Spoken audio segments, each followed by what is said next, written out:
Okay, so this is a rewrite that I've been looking forward to doing for a while now, just because it's bursting with potential. Like Star Wars Episode 7 The Force Awakens, Star Wars Episode 1 The Phantom Menace had a lot of high expectations. Both films were reinstallments in a blockbuster franchise after the series experienced a long hiatus. While there was a 10-year break in between the releases of Revenge of the Sith and The Force Awakens, fans of Star Wars had to wait 16 years after 1983 before they would get another Star Wars sequel. So, it had given the fan base some time to grow, and in all fairness, nobody anticipated that there would be any more Star Wars films after Return of the Jedi. So, when George Lucas announced that he was going to make a prequel to his original trilogy that would focus on the origins of Darth Vader, it generated a lot of anticipation and excitement from the fan base. Unfortunately, many people left the theater disappointed after watching The Phantom Menace. Granted, a lot of people overhyped it.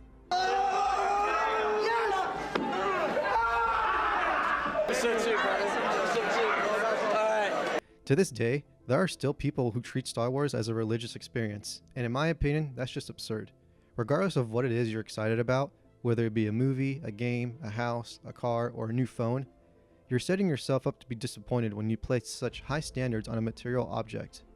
But if you put all nerdy obsessions aside, there were intellectuals who had real problems with this film. There was a sincere lack of character development, the dialogue was poorly written, the humor was not what anyone expected, and the spectacle seemed to have completely taken priority over the story, which, if you ask any intelligent screenwriter, is a big no-no. Not to mention, Lucas seemed to have disregarded a lot of the tropes that he established in his earlier Star Wars films and replaced them with whole new ideas that just didn't resonate with fans as much as the original concepts did. A few examples of this are the creation of midichlorians and the definite lack of space western material. Nonetheless, Episode 1 was bursting at the seams of potential, and I think there's a way that we can meet all the criteria that Episode 1 was expected to accomplish, while also being a fun and adventurous sci-fi film that maintains the tone and mythology from Episode 4, 5, and 6. So, without further ado, let's dig in. Act 1. Okay, like all Star Wars rewrites, we gotta start with the title and the opening crawl. First, let's work on that title. The Phantom Menace just seems like a really vague and irrelevant title for Episode 1. And thanks to the creative minds over at originaltrilogy.com fan site, I found some alternatives for Episode 1's subtitle. Instead of The Phantom Menace, we could call this rewrite The Guardians of Peace, or Age of Heroes, or Champions of the Force. My personal favorite, and what I think would fit most with this rewrite, would be The Guardians of Peace. The title is also a nice throwback to Obi-Wan's line from A New Hope. For over 1,000 generations, the Jedi Knights were the guardians of peace and justice in the Old Republic. Now, let's talk about that opening crawl. Here's what George Lucas had to say on his technique for writing the opening crawls. The crawl is such a hard thing because you have to be careful that you're not using too many words that people don't understand. It's like a poem. Not to bash on George Lucas at all, since I personally hold a lot of respect for him, but he definitely broke his own rule when it came to crafting the opening crawl for Episode 1. I mean, look at the opening crawl to Episode 4. It is a period of civil war. Rebel spaceships, striking from a hidden base, have won their first victory against the evil Galactic Empire. Now compare it to Episode 1's crawl. Turmoil has engulfed the Galactic Republic. The taxation of trade routes to outlying star systems is in dispute. What? Okay, first off, nobody came to watch Star Wars to see a political argument about taxes. That's more along the lines of Star Trek. When people pay to see Star Wars, they come to see space wizards with laser swords fight bad guys. That's what Star Wars is for most people. But what I think is the biggest problem here with this crawl is that Episode 1 as a whole seems out of place with Episodes 2 and 3, because the film's conflict does not contribute to the overarching conflict with the prequel trilogy. And that overarching conflict is the fall of the Republic, the purge of the Jedi Order, and the rise of the Empire. Aside from Darth Vader's origin story, that's mainly what the prequel trilogy is about. For all of their flaws, Episodes 2 and 3 hit the nail on the head at keeping the overarching conflict intact. Episode 2 is about the beginning of the Clone Wars. Episode 3 is about the end of the Clone Wars. But Episode 1 is over here dealing with taxes, corporate espionage, trade federations, and midichlorians. I think the heart of Episode 1's conflict needs to in some way contribute to the physical Clone War that will be front and center in the rest of the prequel trilogy. So, with that in mind, I think that new conflict should revolve around the clones themselves. This will help build up the conflicts of Episodes 2 and 3. So, I'm no expert at opening crawls, but this was roughly what the new crawl in this rewrite would cover. Turmoil has gripped the Galactic Republic. The scientists from the peaceful planet of Alderaan have made a scientific breakthrough in perfecting the art of cloning. But this perfect clone formula has generated a lot of controversy amongst the Republic. The formula could prove to be a huge advantage for businesses looking for cheap labor, but the House of Organa, the sovereign leaders of Alderaan, are people of principle. They refuse to sell their formula to any outsider because they're afraid of people misusing it. The banking clan offers the royal family the highest price out of all the buyers, but the Organas know that the banking clan will only use the formula for self-profit by treating the clones like slaves and not like real people, as the Organas believe that they should be treated. But the banking clan is not so easily denied. Tensions are rising, lines are being drawn in the sand, and the Republic is on the brink of being torn apart. I know it's not as graceful and poetic as the iconic original crawls, but for the purposes of this rewrite, it does its job and it helps get my point across in setting the stage for Episode 1's conflict. Now, let's move on to the opening scene. We open on the planet of Alderaan, which will serve as our replacement for Naboo in this rewrite. I did this for a couple of reasons. 1. You could easily replace Naboo with Alderaan in the original version of Episode 1, and you'd still get the same story.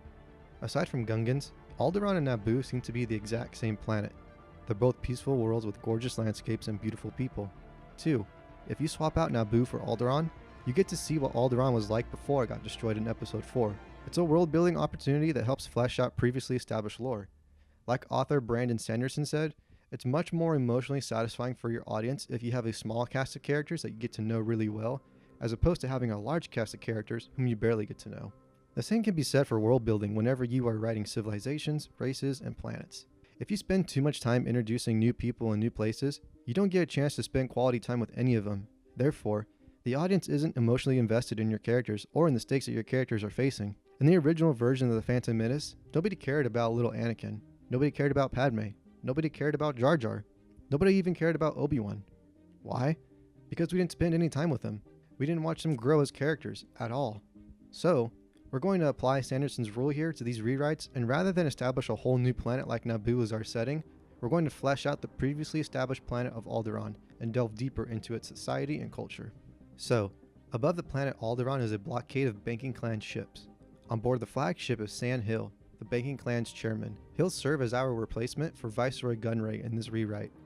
He's talking to a hologram of Darth Sidious, who gives him the go-ahead to launch an invasion on Alderaan. Chairman Hill hesitates. "My lord, is that legal?" "I'll make it legal." On the surface of Alderaan, we see a Jedi patrolling the gorgeous waterfalls while riding an alien creature. Any creature from Star Wars lore would do, but I chose a tusk cat just because they look freaking sweet. Anyways, after scanning the perimeter around the waterfall, the Jedi will reach for his communicator and report that all is clear. See, in the original trilogy, there wasn't a lot of information provided to the audience regarding what the Jedi Order was like before the rise of the Empire. Aside from being space wizards with a monk-like approach to spirituality, the Jedi were pretty much shrouded in complete mystery. They had fallen into myth and legend by the time Luke began training under Obi-Wan, and that was reinforced by the fact that nobody in the galaxy believed in Jedi, and the very few people who did hardly knew anything about them. This contradicts everything George Lucas established the Jedi to be in the prequel trilogy. He set them up as this massive religion that boasted 10,000 members and had a heavy presence in the Galactic Republic. Yet somehow, in just 19 years, the galaxy seemed to have entirely forgotten all about them. Realistically, that's impossible considering how commonplace the Jedi were in the galaxy, and not to mention how widespread the Clone Wars were during the prequels. Literally every planet, regardless if they were neutral or not, felt the effects of the Clone Wars when battalions of clones led by Jedi landed on their soil in the name of the Republic. So even if Palpatine had succeeded in wiping out all historical records of the Jedi Order, there would still be plenty of people alive in the galaxy who would have remembered the Jedi fighting on their homeworlds from when they were kids and teenagers during the Clone Wars. In order for the Jedi to fade into myth and legend in the 19-year gap between episodes 4 and 3, the Jedi's numbers will have to be drastically cut down, to the point where they would almost become a rarity in the galaxy. Because in the prequels, they seem to be just as common as police officers. To remedy that plot hole, we're going to make the Jedi Order have around 200 members total during the prequel trilogy. And they're going to be something of a mix between Buddhist monks, Japanese samurai, and Texas Rangers. The Jedi in this rewrite will be more like the Texas Rangers in the sense that the Jedi would be few and far in between, but they would nonetheless dedicate their lives to protecting innocent civilians from warlords, crime syndicates, and practitioners of the dark side. The Jedi and the Texas Rangers would also share the parallel of being small in number. The original Rangers never had more than 150 members, and the Jedi Order in this rewrite will only have 200 members. They'd almost be like Green Lanterns in the sense that one Jedi would be assigned to protect each planet within the Republic. I know in the official canon, 1.3 million planets make up the entire Republic, but I think that number is outrageously high, and it really overdoes it when coming to world building. So, We're going to apply Sanderson's rule once again by shortening that number of planets down to 100. That would be much more practical not only in terms of government, but also in terms of storytelling and world building as well. Therefore, we roughly have 200 Jedi guarding 100 Republic worlds. But if there's 100 Jedi on each planet, and there's 200 Jedi total, what are the other 100 Jedi Knights doing?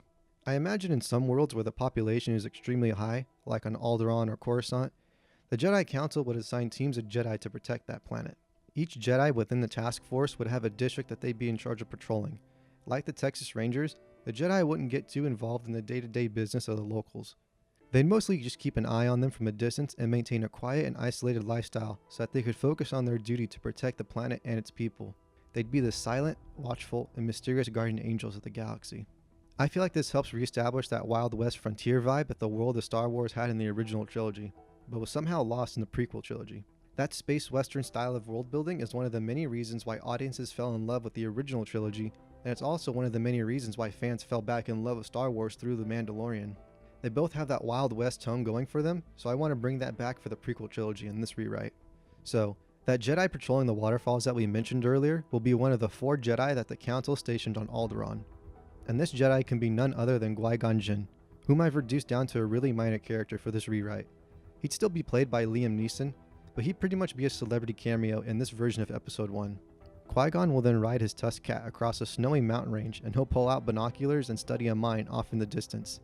Qui-Gon sees the foreman call for a break, and the Alderaanian miners crack jokes with each other and laugh and smile as they sit together to eat their lunch. All is well. Everything seems to be in order. Qui-Gon dismounts his tusk cat and finally gives her a treat. He is about to report that all is clear again over his intercom when he suddenly spots several shapes off in the distance. There's a couple of dark shapes disrupting the clear blue skies of Alderaan. Qui-Gon frowns and pulls his binoculars out again. The shapes start to focus and turn into several pieces of aircraft. No, not just aircraft. It's an entire fleet of droid ships, an invasion force. I have a bad feeling about this.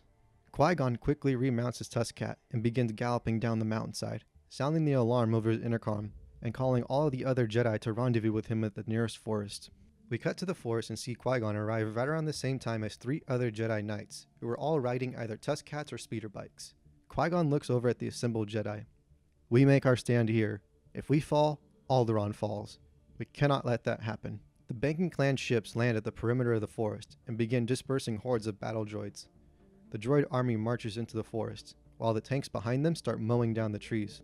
The Jedi all draw their lightsabers and prepare to face their enemy. We cut to the capital city of Alderaan. It's in a state of fear and anxiety as the alarm is sounded and the House of Organa prepares to evacuate the city. It is here that the audience will be introduced to King Bail Organa and his wife, Queen Breha. It's also where we meet Padme.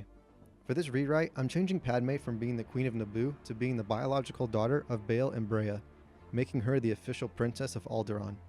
This way, it'll make more sense for Bail and his wife to raise Princess Leia once she's born because she's their biological granddaughter as opposed to being their foster daughter like she is in the original canon. And since we replaced Naboo with Alderaan, that means we also have to replace Captain Panaka with another character from the original trilogy, whom we will get a chance to flesh out this time around. And that character is Captain Antilles, the Rebel Alliance captain that Darth Vader killed in the beginning of Episode 4. According to Star Wars lore, Antilles served the House of Organa for many years, so that would just make his inclusion in this rewrite natural and organic. He would fill Captain Panaka's role as Padme's bodyguard and captain of the palace's volunteer security force. Like Panaka, Antilles is proud, loyal, and maybe a little overprotective of the royal family. Captain Antilles is preparing his men for a counterattack against the incoming droid army, but King Bail orders him to stand down and firmly stands by their planet's pacifist ways. Bail refuses to condone any acts of war within his city, even if it is in self-defense, which prompts Antilles to argue with Bail about the safety of themselves and the people. But before anything else can be done, vulture droids swoop in over the city and begin bombing Alderaan. Super battle droids with jetpacks begin dropping into the streets and they gun down any civilians in their sight.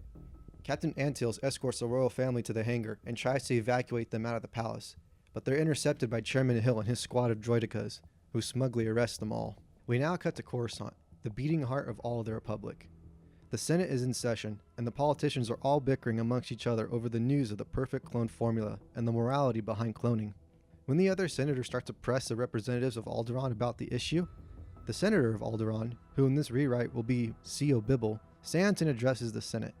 He informs everyone present that he has lost all contact with his home planet and suspects that Alderaan has fallen under siege from the banking clan because they were looking to buy the formula for themselves. But the banking clan representatives speak up and deny this accusation, demanding that they receive an apology. Co Bibble pleads for the Senate to investigate the matter, but this only results in more debates, and we can see Vice Chancellor Sheev Palpatine going against Supreme Chancellor Valorum and actively defending the banking clan. Chancellor Valorum stressfully rubs his eyes as he knows that there is no easy way to dissolve the tension. Chancellor Valorum takes it upon himself to visit the Jedi Temple on Coruscant and speak with Grand Master Yoda alone about the incident. Yoda informs the Chancellor that they've also been unable to make contact with Alderaan, and they too believe that someone is jamming all the planet's signals. Both Yoda and Valorum agree that the banking clan is a likely suspect, but since they pretty much control all of the Republic's wealth, they hold a powerful influence over the Republic's government. Therefore, none of them can take any legal action against the banking clan without undeniable proof. Chancellor Valorum asks Yoda to send one of his best Jedi to Alderaan as a secret agent to investigate the issue. This is a delicate operation, and it requires the utmost stealth and efficiency. Yoda knows just the Jedi for the job. We cut to another section of the Jedi Temple, and we see a montage of young Obi-Wan Kenobi, who's rocking that mullet and beard from Episode 2, going about his daily practices in the temple. Using a wooden lightsaber, Obi-Wan spars with Jedi Swordmaster Sin Jalig. Then he goes about plowing the fields and tending to the temple's gardens. Afterwards, he drinks tea and then meditates quietly by himself in the garden. While he's meditating, Obi-Wan will be approached by Yoda, who introduces him to Chancellor Valorum. They brief him on the situation regarding Alderaan, and Obi-Wan humbly accepts the mission. But he tells them that he will need a seasoned pilot to get him through the anticipated blockade surrounding Alderaan, just because Obi-Wan is awful at flying. In the original drafts of the script, Obi-Wan was meant to be the main protagonist of Episode 1, and he would have been a fully fledged Jedi Knight when he was reintroduced to the audience. Eventually, as time went on and more drafts were penned, Obi-Wan's role in the story was given to Qui-Gon Jinn, and Obi-Wan's role was reduced drastically to the point of being a minor supporting character. In this rewrite, we'll stick with Obi-Wan being the main protagonist, and he'll start off as a Jedi Knight as originally planned. And Obi-Wan's recruitment for this mission will serve as the inciting incident. Obi-Wan goes to the Republic Academy on Coruscant to find himself a pilot. Obi-Wan meets with Captain Tarkin, who is the younger version of Grand Moff Tarkin that we see in Episode 4. Captain Tarkin is an instructor at the Academy, and he helps Kenobi select potential candidates for his mission before taking him to see the candidates in action. Obi-Wan settles on a young, dashing pilot named Anakin Skywalker, who is barely over 20. Tarkin reads off young Skywalker's dossier to Obi-Wan, and it turns out that Skywalker's high success rates rival only with his track record for insubordination and the need for disciplinary actions. Despite Tarkin's warning, Obi-Wan settles on the cocky Anakin Skywalker. The next day, Anakin arrives at the temple for his assignment, and after a quick introduction to Obi-Wan, it becomes clear that these two characters are polar opposites of one another. Obi-Wan is calm, experienced, patient, polite, and highly intuitive, while Anakin is inexperienced, confident, charismatic, and just as Tarkin warned, arrogant. This version of Anakin will be more along the lines of the Anakin that we saw in the Clone Wars TV show, except he's obviously got a bigger chip on his shoulder because he hasn't been humbled by the tragedies of war yet. The one thing that both Anakin and Obi-Wan will have in common is their sarcasm and clever wit. And after Anakin makes a comment about the boring atmosphere of the Jedi Temple, Obi-Wan throws a verbal jab at Anakin that results in some snarky but humorous banter. It's clear that these two characters are going to be foils to one another as we move forward with their journey. Yoda shows up to give them the iconic Jedi farewell. May the Force be with you. Fast forward to Anakin and Obi-Wan lightspeeding to Alderaan and finding the planet surrounded by a blockade of privately owned ships from the banking clan. It's time for Anakin to show Obi-Wan what he's got. He orders Obi-Wan to buckle up, and he utilizes some risky and unorthodox aerial techniques as he flies to the banking clan's fleet. Anakin miraculously gets their ship to the blockade without a single scratch, as he evades the starship's cannons and their vulture droids with unnatural skill. It's clear to the audience that Anakin is tapping into the Force to complete this feat, and Obi-Wan recognizes this as well. They get past the blockade, and Anakin gets a little too satisfied and comfortable with his victory. He kicks his feet up and leans back in his seat with a smile as they smoothly descend down to Alderaan's surface. Anakin boasts to Obi-Wan that there isn't a pilot in the entire Academy who could have pulled off what Anakin just did. Obi-Wan rolls his eyes. Instant karma comes to bite Anakin in the butt when the ship's thrusters are suddenly shot down from behind by a pair of vulture droids. Anakin steers his ship to crash land into one of the forests so that they can try to lose their assailants in the wilderness. There's no time to repair the ship, and Obi-Wan commands Anakin to lose his pilot jumpsuit and to put on regular clothes because the banking clan can't know that the Republic sent them. If the banking clan spots Obi-Wan, they'll just think that he's one of the Jedi assigned to protect Alderaan, and they wouldn't question his appearance. but if they spot Anakin in uniform, then the appearance of a Republic pilot would raise questions and suspicions, and their job is to remain as discreet as possible, which Anakin has already blundered.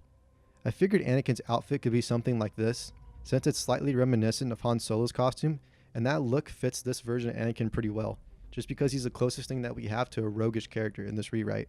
Anyways, Obi-Wan and Anakin find that their ship is encircled by the same 2 Vulture droids who shot them down earlier. Obi-Wan will burst out of the ship and single-handedly destroy both Vulture droids, impressing Anakin. The Jedi and the pilot start making their way on foot towards the capital, but they quickly find out that they're in the middle of a war zone and that the forest is the battlefield. Using the Force and his lightsaber, Obi-Wan will clear a path while Anakin will pick off any remaining droids with his rifle.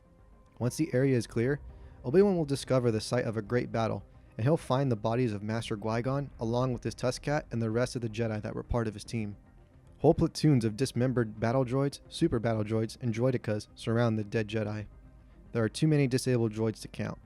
Even a couple of tanks lay burning nearby, showing signs of lightsaber slashes. It appears that while the Jedi had put up a valiant fight and destroyed tons of enemy forces, they had eventually been overrun by sheer numbers. Obi-Wan examines the corpses and finds that all the Jedi were killed by multiple blaster shots. Anakin stares at the heaping piles of ruined droids in awe. The Jedi, they did all of this? By themselves? That's incredible. Using the Force, Obi-Wan will group the bodies of the dead Jedi together in a row.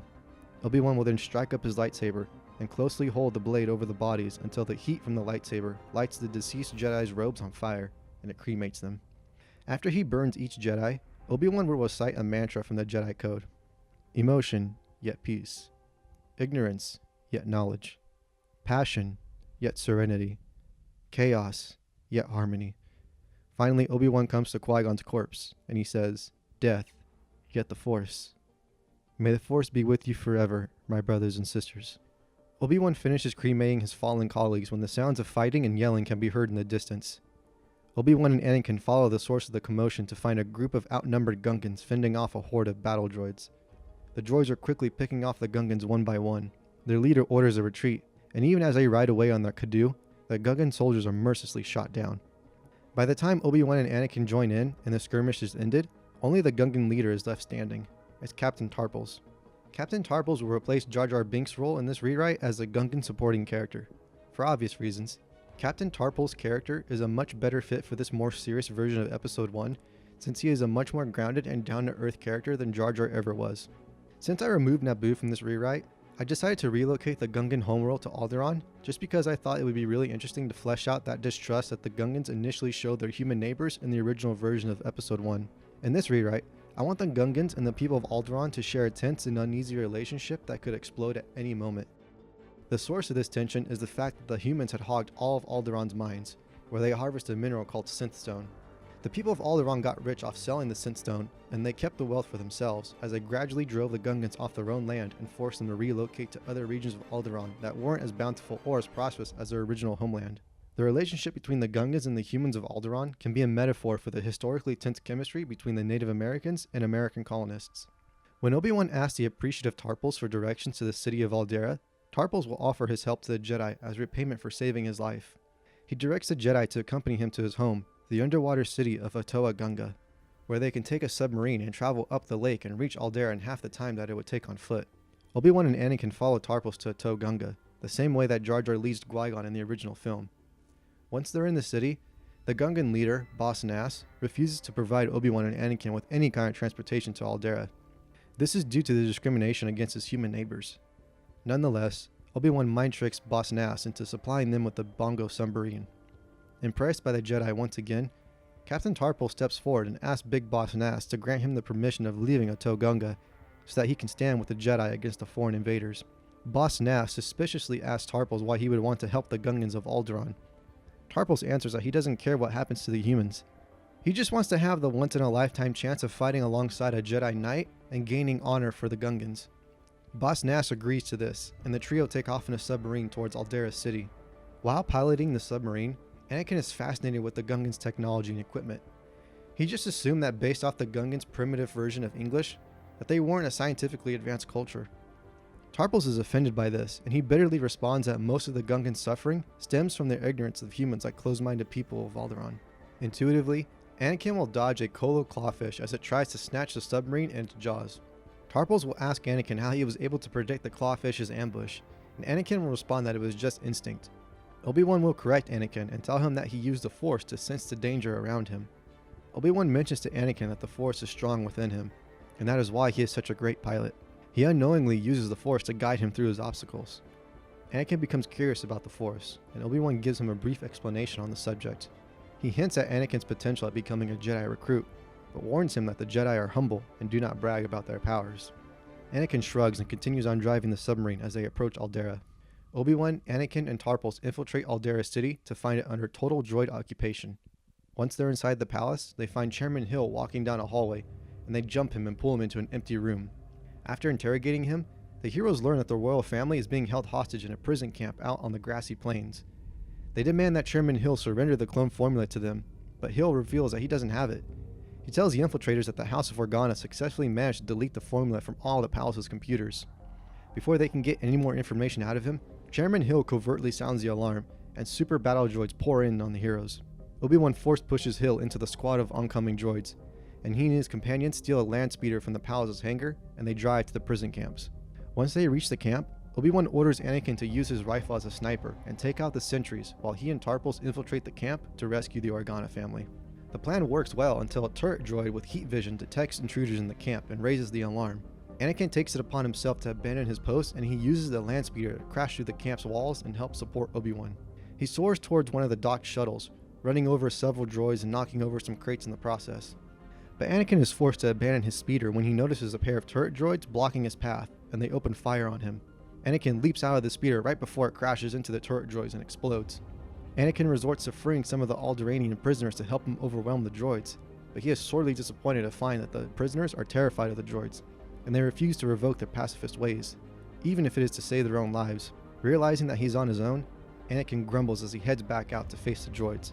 Meanwhile, Obi-Wan and Tarpals find the Organa family and cut their bonds with the lightsaber before guiding them outside. Anakin commandeers one of the shuttles, and while Obi-Wan makes his way to the shuttle with the royal family, the rescue party is intercepted by the droidicas. King Bail and his wife volunteer to stay behind and provide a distraction, while their daughter Padme and her bodyguard Antils escape with the Jedi. Padme gives her parents a tearful goodbye as they hand her the hard drive with the cloning formula on it, and they beckon her to go to Coruscant and get help for their people. The Organas inform Obi-Wan that they wiped their mainframes of the cloning formula and that the only copy exists in the drive that they just gave Padme. Obi-Wan says that he understands the stakes, and he bids the king and queen good luck as they mount a couple of staffs and they use them to cause a ruckus around the campsite. Together, Anakin, Obi-Wan, Padme, Tarpals, and Antils board the shuttle and fly off-world. Tarpals will fall out of the ship, but he is caught by Antils and hauled back on board. But Tarpals isn't grateful at all for the save, and he instead gets angry and slaps Antils' hands away. "Yusa ever lay a hand on me again, it will be a bomb bad time for Yusa." Antil sarcastically responds with, "You're welcome." This immediately kicks off an antagonistic relationship between the Gungan and Alderaanians. Tarpals will shoulder Captain Antils as he walks past him, and Princess Padme will tell her bodyguard that the Gungan isn't worth his time or energy. The following scene that takes place in the original film can stay the same, that scene being the one where R2-D2 allows the crew to escape the blockade by repairing the ship's shield systems, with him being the only survivor of the crew of astromech droids. Unfortunately, the ship's hyperdrive was damaged during the escape, rendering them unable to travel to Coruscant. Anakin proposes going to his home planet of Tatooine, where he can get them a new hyperdrive core. Since Tatooine is an outer rim planet, it will allow them to lay low since the banking clan doesn't have any power there due to that region of space being controlled by the Hutts. Captain Antils and Padme are against traveling into gangster territory, which results in an argument between all the crew members. Tarpals immediately dislikes Princess Padme and Captain Antils, and brings up old wounds by telling Obi-Wan that the Alderaanians forced him and his people off their lands so that they could get rich off the mines. Tarpals antagonizes Padme and Antils by calling them greedy cowards. This wounds Antils' pride, and he demands satisfaction, but everyone is silenced by Obi-Wan. As the mission's leader, he overrules everybody, and he decides to chart a course for Tatooine. Padme and Antils aren't happy about this at all, and they come off as snooty aristocrats compared to the more down-to-earth members of the rescue party. Obi-Wan will pull Tarpals to the side and speak to him in private. "Do you still want to fight for the honor of your people?" Tarpals says that he does. "Then I need you to cooperate with the others. I understand that you're upset about the past, and you have every right to be. But if this mission is to be a success, then I need everyone to work together as a team. Can you do that for me, Tarpals?" Tarpals sighs as he relinquishes some of his anger. "Yusa have miso word. Chairman Hill contacts his client, Darth Sidious, and informs him of Padme's escape and the involvement of the Jedi. Sidious dispatches his apprentice, Darth Maul, to assassinate the interlopers before they can expose the banking clans of the Republic. Darth Sidious pressures Chairman Hill to recover the cloning formula before it can be destroyed. Just then, one of the battle droids will come in and report to Chairman Hill that the King and Queen have escaped from the prison camp and they've gone into the wilderness. Chairman Hill orders hunting parties to go after them. And this brings a close to Act 1. Act 2. Once on Tatooine, our heroes go with Anakin to Mos Eisley Spaceport to shop for hyperdrive cores. Obi-Wan and Princess Padme will disguise themselves to avoid attracting unwanted attention, since Jedi are unwelcome to Tatooine, and the banking clan are sure to have posted a reward for the capture of Padme by now. Anakin is immediately swooned by Padme's beauty and dignity, and he quickly develops a crush for her as he starts to show her around his hometown. But Padme only has eyes for the young and handsomely bearded Obi-Wan Kenobi, which makes Anakin jealous. Obi-Wan becomes nervous and awkward around the princess as she tries to flirt with him. This is where Sebulba picks a fight with Captain Antilles, much in the same way that he does in the original version with Jar Jar. Except, Captain Tarpals will surprise everyone by stepping in on Antilles' behalf and challenging Sebulba to a fight. Anakin is able to diffuse the tension by reminding Sebulba of their old rivalry as pod racers, and Anakin humbles the angry little Doug by reminding him of his defeat at Anakin's hand all those years ago. Sebulba vows to one day avenge himself as he shuffles away from Anakin. Tarpals then offers Antilles his hand and helps him back up on his feet, pretty much shocking the rest of the characters, while Obi-Wan smiles and nods with approval. So, there's something important about this exchange between Tarpals and Antilles that I want to talk about. Rather than give our protagonist Obi-Wan what we would normally call a positive character arc, I thought it would be interesting to mix up the formula by instead assigning a flat character arc to Obi-Wan. What that essentially means is that rather than have our protagonist overcome a flaw to become a better person, which is how positive character arcs work, flat character arcs are where the protagonist does not personally change themselves, but rather changes the world around them. They're already in possession of a certain truth, and they use that truth to bring positive change to the people around them. So within the context of this rewrite, the truth that Obi-Wan is already in possession of thanks to his Jedi training is that unity is one of the strongest weapons against evil, and that even though we are all different, we can all still coexist in harmony with one another. Obi-Wan preaches that they are all children of the Force, and as per the teachings of Buddhism, which partially influences the Jedi teachings, Obi-Wan discourages racism and prejudice by informing his companions that while they may all have different bodies, mindsets, beliefs, and traditions, there is something that they all have in common. That is their self-awareness and their ability to overcome flaws within themselves. They all have the capacity to change and evolve to become better people by living in harmony with those around them, by being united. If they are to be successful in bringing justice to Alderaan and its people, then the Gungans and people of Alderaan are going to have to forgive one another and move forward by trusting each other. Padme, as a world leader, is going to have to stop being closed-minded and embrace new and different philosophies if she is to unite the two kingdoms of Alderaan against the banking clan. And Anakin is going to have to realize that his ego and his focus on himself will only lead him to ruin. Even though he's talented, he's not better than anyone else, and he needs to realize that it's not always about him. His teammates are just as important to the mission as he is. This is how flat character arcs work. All the supporting characters will go through their own mini positive character arcs, and they'll become more virtuous people thanks to the protagonist's influence on them. Anakin, Padme, Tarpals, and Antilles will all become better people after their exposure to Obi-Wan's wisdom. I wanted to give Tarpals and Antilles' relationship the same dynamic that Legolas and Gimli had in The Lord of the Rings, where you have two characters from two different species that don't get along due to ancient grudges and bad blood. But as these two characters go on a life-changing quest together, they'll overcome their racial differences and learn to value one another, first as reluctant teammates, then as willing allies, and then finally as true friends. Their relationship will be a friendship forged in fire. But that's all going to have to wait until part 2 of this rewrite comes out because I didn't want to bore you guys by dragging this video on for too long. So in the meantime, let me know what you guys think of this rewrite so far, and I will see you all again when part 2 comes out. May the Force be with you.